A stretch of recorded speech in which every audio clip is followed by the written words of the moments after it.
All right, hey guys. So this is week 3 power rankings video. This is a really interesting week. We got crazy matchups going, so we'll just dive right into them. If Junger, you want to start off with the matchup that you're going to talk about? Yeah, so I'm gonna be talking about my matchup with Matt. Uh, Early on in this week, it really looked like I might actually pull off the 10-1, like seed 10, seed 1 upset. It was actually looking good for me early on. I was in a good spot, and then my team kind of went back to their old habits and kind of died out towards the end of the week. But definitely improvement for my team. Matt, I don't really have much to say. Like Matt has been the best team in the league the entire year so far, and he continued that this week. I had some decent performances from some guys that have been really struggling this year, like Carlos Santana and Jose Abreu, who won the MVP last year. Silly me for thinking that he might actually continue that trend, but him and Trevor Story, they had some decent weeks. Look out for your waiver wire because Patrick Corbin's going to be there shortly. And uh, this guy, do not pick up this guy. 24 points in back-to-back starts till I pick him up and he has negative 14. But that's a different story. So that's kind of what happened in this game. I was in it early, and then you can see on April 24th, Matt kind of blew the doors off me in these 2 days. He So scored 230 points in 3 days. That's insane. yeah, well, I think it's even more. He scored 201 in 2 days, which is pretty Yeah, crazy. that's ridiculous. All right, so that was a good matchup. We'll go into we'll talk about Jeff's and Charlie's. So this matchup, I thought I had like high hopes for the matchup because Charlie was he was 2-0 and Jeff was 1-1. So I was like, okay, we'll see matchup. But Jeff's team kind of just like obliterated Charlie. I mean, he won by 102. So anytime you have like a that high scoring and like blowout, I mean, the other team really just like either is so much better or the other team just sucks. So I'm trying to make the screen a little bigger. Second. So some point outs from Charlie's team. I mean, Freddie Freeman like shit the bed this week. I mean, -2 points, and his team just did not look good. Glass now he put up a pretty solid performance, but it's just go down Jeff's teams because like the star of the show. His team's just been performing really well. Correa's doing great for him. Winokur, he had a couple home runs off of my pitchers. Bogarts down there, he did really good. For Drogo, pronounce his name. That he played really well, and Soto once he's like really healthy, that'll be good for his team. And then I think Bueller had a good outing. Eduardo Rodriguez, I think pitched really well this week. Stroman, not his best stuff, but yeah, Rodriguez pitched really well, and that's great to see for Jeff's team where his low end starters are pitching well. And Stroman, like I said, he didn't pitch that great, but I know what we know what he's capable of. So like this is great looking for Jeff's team. So we'll see where he lands in the power rankings, but he's like a real power force in this league. Go to the next matchup. Jason, you want to talk about Dean's? Go to mine first, and then What? go to mine first. I'll talk about mine first. All right. So to keep it short, I mean, I beat Justin by 120. I think Jay calculated his pitching, and his pitching had negative 50 something, negative 54, something like that. So not much to say when it comes to Justin's team. I mean, I basically figured out on Tuesday that when you play Justin's team, you play Rafael Devers and Mike Trout, and whatever they do determines how many points he'll score. And that's, Justin barely got out of the 250s, so not much else to say. And then go to my team. I mean, for me, the only thing I'd note out is DeGrom with 45 points. He had 15 strikeouts and 2 hits. I mean, there's probably going to be something to say about him every single week, but his numbers are just insane. Yeah. And what happened to Dustin May last night is absolutely criminal. Should never have happened. How many points did he end up having? 23 with the no decision. He threw a great game, and then the last 3 innings, the bullpen gave up 7 runs or 8 runs and blew it. Criminal. Sorry for you. Yeah, that's tough. All right, thank you. So, all right, this is got a little PSA to everyone for this.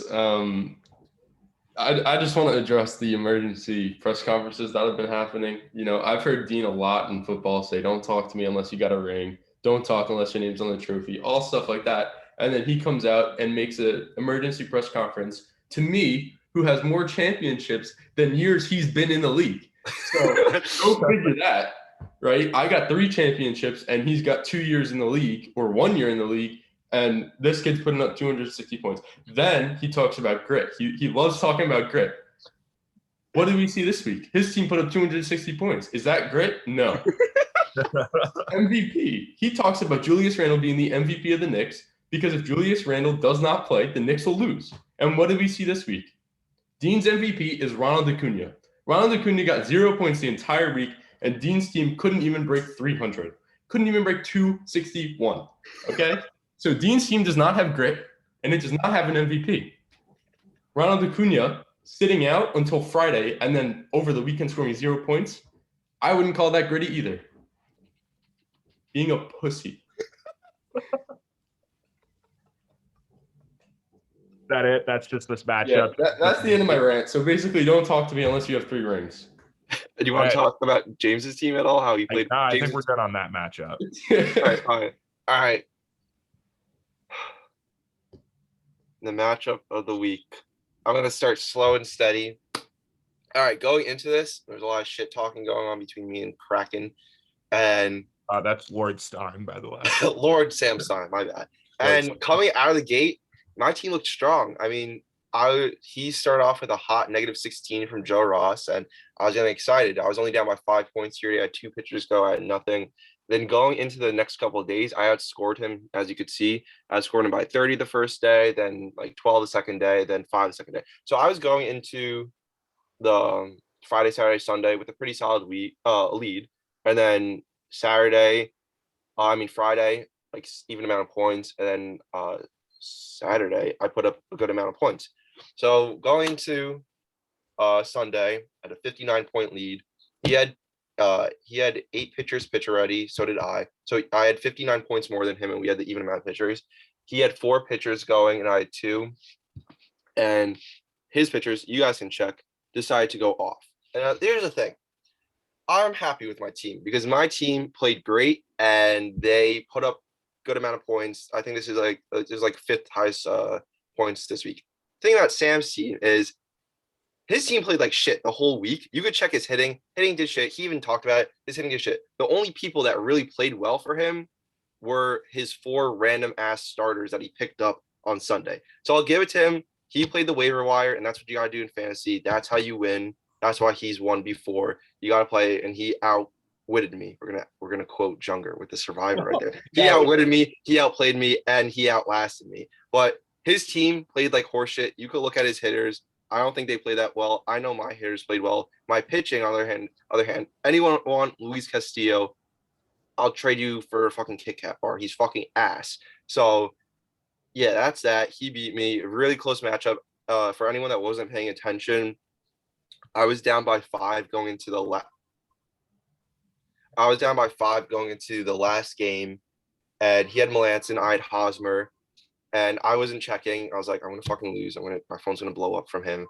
And he texted me at like 11:30 saying, "Wow." I'm like, "Oh, you probably fucking won it." I checked, and it was tied. Hosmer got a walk. I'm like, "Holy shit, it's tied." And then it's going into extras, and like I thought Melanson was gonna go in. And then top of the 11th, Hosmer had an RBI sac fly. I'm like, I'm up. And then Melanson came in and got the save. So I mean, it was a great ending to a good matchup. I mean, I had the lead the entire time, and then he came out at the end. So I mean. Good job, Sam, for picking players up. But yeah, that's that. Definitely one of the matchups that's like throughout our history, like one of the closest ones, like coming down to like the last game of the week. Like, I don't know if you guys can think of any off the top of your head. The only one I can think of was a couple of years ago when I had Aaron Judge. I think this was his rookie year. And I was down by like 5 points to Noah going into the Sunday night game. And Aaron Judge hit a home run in like the 8th inning. Well, what would have been a home run. And it got robbed by Jackie Bradley Jr. and I lost because of it. And then like a 7-game losing streak after that. But like things like that. Like that's why I love fantasy. Like that's so fun with things like that. We don't really get it a lot in fantasy baseball because usually the scores aren't that close. But Yeah, it was fun to watch. A little nerve-wracking. Haven't had that in a while. All right, we can hop into the power rankings real quick. Jason, you want to take 10, Junger, you take 9, I'll take 8, then we kind of go from there. Yeah. So, all right, at 10 we have. Okay. Junger, get off that screen. oh, my fault. You're retarded. But Now it's not a surprise.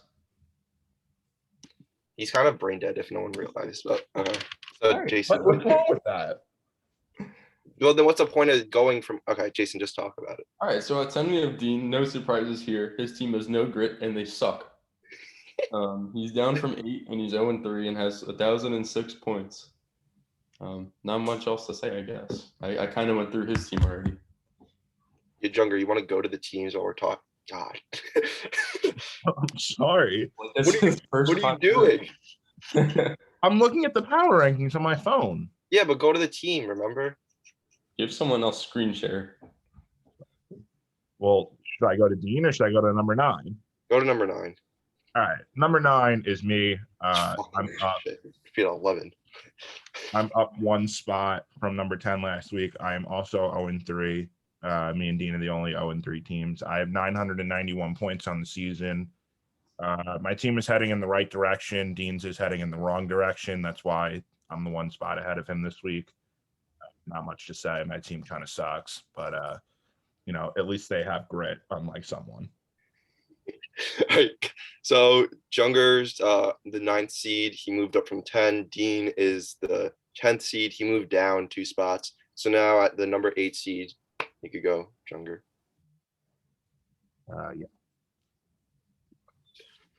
It's Charlie. So Charlie's down from the 7th seed. He was 2-0 going to last week, and now he lost 2-1. The reason why he is at this place, even though he's 2-1, and there's a bunch of 1 and 2 teams ahead of him, he has the least amount of scored points this season. He has 904 points. So when when it pertains to fantasy, sometimes like records doesn't always like portray like how well your team is. It usually is what scored points are. And when you have the least amount of points scored, that's not good. So I mean, it's probably like a significant amount. So I mean, Charlie, you land here. You do have a couple wins. So I mean, if your team picks it up, you'll end up in a good position. And you do have some power on your team, so it's not like your team is complete horse shit. But I mean, yeah, just maybe like check the waiver wire, get some good pickups to get some more points so you could beat someone.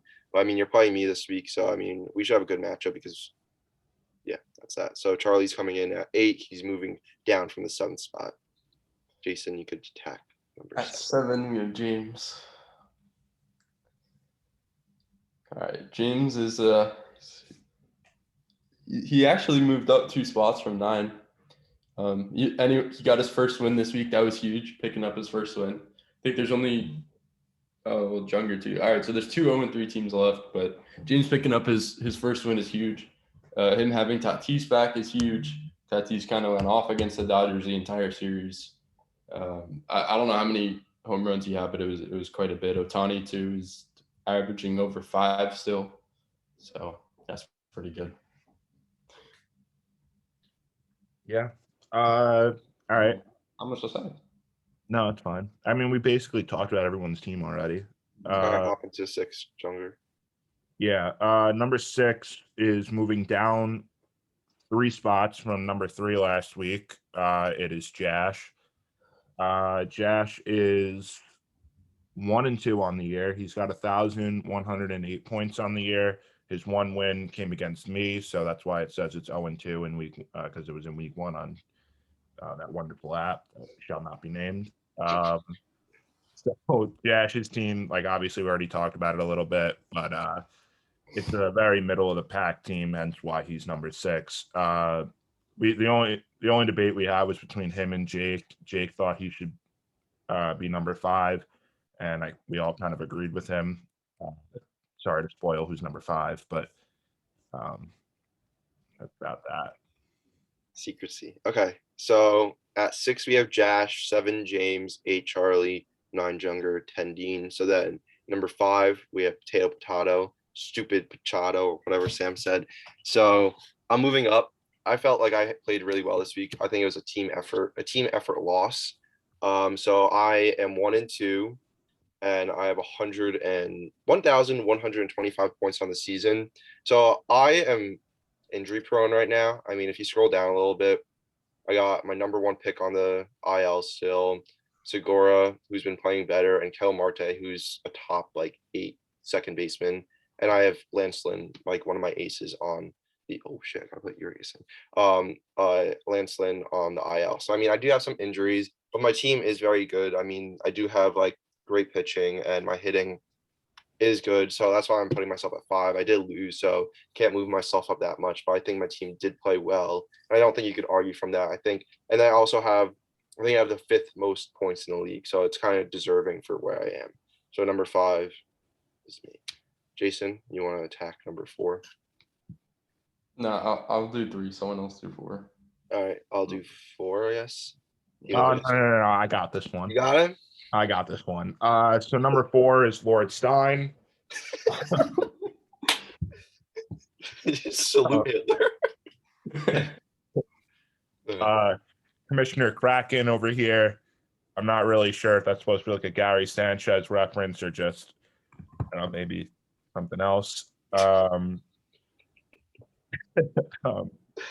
of the Rebellion over here. That's what I'm going to refer to Sam's team as from now on, the Rebellion.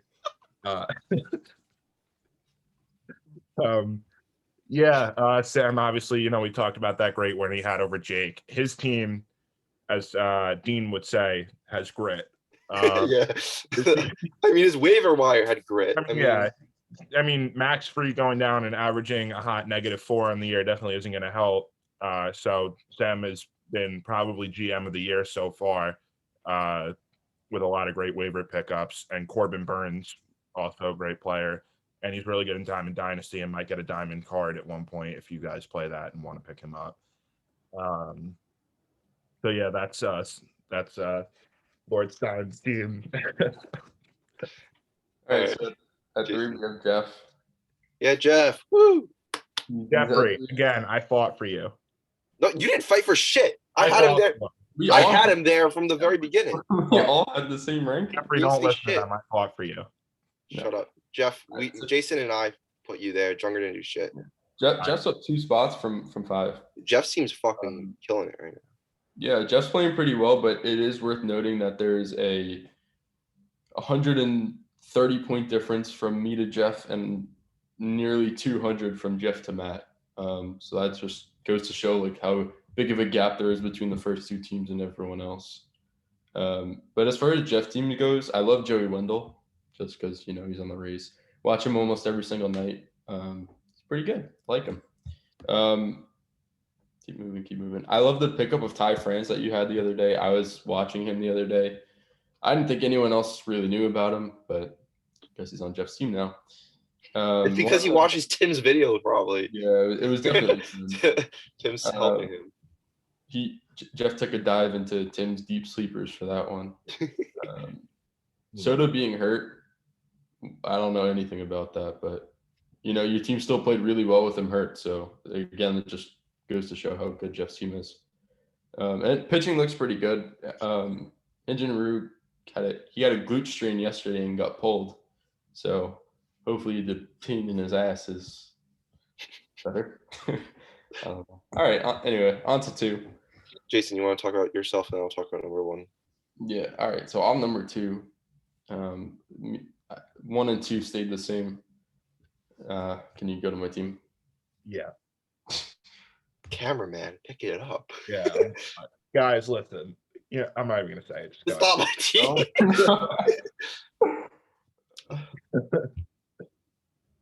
All right. If anyone would like to be the new cameraman, we're taking applications. I fully support anyone else that wants to do this because I did not volunteer. Wow. Right. I'll briefly run over my team. Can you scroll down a bit? Just the headers. How needy. Half the screen was the top. There's no one there. What do you? All right. Hush. All right. So as far as my team goes, everyone is pretty much playing as you'd expect they would. I I think it's worth noting that up until this point, George Springer has been hurt and hasn't stepped foot on a field. So everyone better watch out when he comes back. Hey, Randall Grushek is so good. Don't he may start. You know, no, he better stay in the lineup actually. Yeah, they're going to start Randall Grichuk over the guy that they just paid like 150. Randall Grushek is look at his stats. He's like a top. His stats. He hits a home run every. All right, whatever. Yeah, he had a bunch of home runs against our Rays. But I also just picked up Lorenzo Cain, who's averaging over 3. Who knows? I think he'll be hit or miss. He'll either pick it up or because he's like 35, he'll. I think Dean had him. It was worth a pickup. It was either Dean or James that drafted him. I think it was James. And then as far as my pitching goes, like I said before, what happened to Dustin May was an abomination. It should never happen again. With the best team in the league, shouldn't be able to give up 7-8 runs to another team, even if it is the Padres. And you don't need the points. Shut up. 3 or 4 innings. What? You don't need the points. It's fine. Yeah. What else? And then again, DeGrom. There's gonna be something to say every week, so I'm just not gonna say anything. He has like what 55 strikeouts and like 27 innings. Well, scroll down. I count. It was like 2. I think he averages 2 strikeouts an inning. Hold on. Yeah. Keep going. Yeah. 50. He's got 50 and 29. And Yes. I guess since we're on him, like I'll just say, like I know there was a lot of people at the draft who kind of gave a little chuckle when I took him over Mookie Betts, but like, Junger, how many points does Mookie Betts have? Not as many. Yeah. So. Right. I'm one of those people chuckling, and now those chuckles have turned into tears. All right, go to number 1. Go to number 1. All right, so the number 1 team is Team Freed. This team's been crushing. He's 3-0, 1,335 points. So I'm pretty sure that last week when we did Matt's stats, he had 925. So he basically has more. He like outscored like the bottom 3 teams. If they play this week, I don't even know what I'm saying, but you know what I'm saying. Anyways, Matt's team's doing like really, really well. He has the 400 more points than the last C team. Olsen, Realmuto, Merrifield, Arenado, all playing well. I mean, if you're looking at the averages, some of them are like 1.1, but I mean, a lot of them are like really high, and all of them are high scoring. His pitching is just so ridiculous. Like, it's gonna be so hard to beat this team. Like when those top Gooseman, I don't know, out of nowhere, Gooseman's relevant, but those 5 people, if 2 of them go 2 times a week, it's gonna be so hard to beat this team. Cole, Darvish, Musgrove, they're all capable of putting up 30 points each start. So I mean, that's just ridiculous. And he still has the no-hitter guy. And I mean, it's just really good. So I feel bad for whoever's playing him this week. I got my matchup done with him first week, so I don't need to touch this team anymore. But I mean, good job, Matt. I mean, I don't even know if you're touching the waiver wire. I couldn't tell you if you have any pickups. So I mean, if you didn't, your draft is just going like really. Your drafted team is going really well. Matt, he has 9, so I'm 2 above him. But yeah, so I mean, good job, Matt, for remaining number 1. So going to studs and duds super quick. I'll touch upon the studs for the East, I guess, real quick. So we have Tatis. I think he had like 54 points. Is that a dog? You didn't see that the whole video? No, it was on your lap. I'll talk about that just quickly. I don't know how many of you guys know the Yuji story or the Eugene story. This dog's name is actually Yogi instead of Yuji. No, it's not. You're gonna step The on dog is alive and well. Thunder curb stomped a dog and it died. It's just not true. All right. It's fake news. Studs, Tatis and Carlos Santana. Tatis, I think, had like 5 home runs this week, and Carlos Santana, he put up 36 points. So that's kind of just like good for him, I guess. It's not the highest that we saw this week, but I mean, for his draft worth, I mean, it's pretty good. Then stud pitchers, you have DeGrom, he had like 44 points, 15 strikeouts. I mean, he's going to stay on. If he keeps on doing this, he's going to be an automatic stud. And then stud, Mark Melancon, he gave Sam the win. It could have gone either way. I mean, he could have either been a stud or a dud. He won or lost the game for Sam. So that's why he landed on that list. And you guys want to touch upon the studs for the West? Keep going. Is that me or you, Jason? Yeah, that's you. Studs in the West. Well, I don't really know anything about them because, I have not done my research. But studs in the West. Jake can talk about them. I'll just mention who they are. Brandon Woodruff, the Gooseman. I'm assuming this is Matt Olson. Mhm. And Yuli Gurriel are the studs. Yeah. So I'll go through the hitters real quick. I have Gurriel, 3 home runs and 10 RBIs this week. I picked him up actually. So I mean, he was a great waiver snag, and Matt Olson, another first baseman, playing really, really well. He was good for his draft position, draft worth, and he's on the A's, and they've 13. No, they just like lost their winning streak, but I mean, he's helping them win. So like, good for him, good for Matt. Brandon Woodruff is on Dean's team actually. He was talking to me yesterday, actually saying how he doesn't feel like he has an ace, and I feel like Woodruff can fit his position that he needs wherever he went. Hold on. Yeah, so Woodruff on Milwaukee. Milwaukee's a good team, and he also has someone else. So yeah, Dean, what the fuck are you talking about? Woodruff is really good. Okay, so Yes. that, and then Kevin the Goose, he's on Match's insane staff. So I mean, out of all the pitchers that Matt has, this guy lands on the studs. I mean, pitched He's the really well most for San surprising. Francisco. What do you say? He's the most surprising to be good. Yeah, I mean, he had one bad, not even bad. He had 20, 18, 9, 18, 30. So I mean, that's great for him. He used to be on the Orioles, I think, and sucked. So yeah, so that's that. We want to go into the duds. Jason, you want to touch upon Yeah. both So duds? the East studs we got Stroman and Perez. So Stroman, after 3 out of 4 great starts, the one not great was looks like he got hurt against Miami early on in April, but this week came out with a great -5.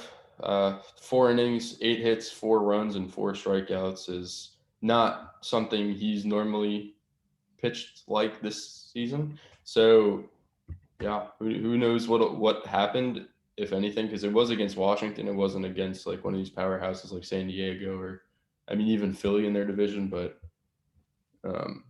that's as far as Stroman. Just very, very disappointing this week at -5. And then the second one is Salvador Perez. I think he had like 2 Salvador points or something. Perez. Where's He had like Ted? 2 points this week. What? He had like 2 points this week. Yeah, not great. Looks like he sat only 1 day this week and still managed to get 2 points. So He was also a stud last week. So Yeah, he played really well last week. I played against him, so I mean, it was kind of surprising how fast he cooled down. But I mean, James also has Jermaine Mercedes, so he's not shy on that position at all. So I mean, it's just his choice who he wants to start. it looks like Perez pretty much struck out twice a game the entire week. So him going from stud last week to 2 strikeouts a game this week is clear contender for dud. And then you want to do it, Jason? Yeah. And then dud for the West, we have Jash's entire pitching rotation because combined, I don't think they were in the positives. Yeah, it was really and then bad. Freddie Freeman on Charlie's team because Freddie Freeman was his first round pick and normally plays like a first round pick. Normally very consistently good, but this week had a total of 2 points and wasn't hurt. He sat out 1 game, but I mean 2 points in 5 or 6 games from Freddie Freeman is very unlike him, which throws him straight into the top of the dud list. Yep. All right. So to cap things off, matchups to look at for this week. We have the 2 seed Jason playing the 3 seed Jeff. We could potentially see a little swap in order if there's a little upset going on. And then we have our first loss. what happened? One of us will have our first loss. No, Jeff lost the first week. Oh, never mind. Still, but his team's been playing well, yours as well. We'll see who could top one another. Then we have potential upset of the week. There's gonna be a little trash talking going on. We have Kuchma Sigma Phi against Commissioner Kraken. That's the 4 seed versus the 10 seed. Come on, Dean. We're all pushing for you. Let's see the grit that you say that you guys have. All right, so that's week 3. Let us know if you guys have any suggestions or anything, and good luck. And please get those applications in because I got a lot of schoolwork to do. Right. American Civil Rights Movement.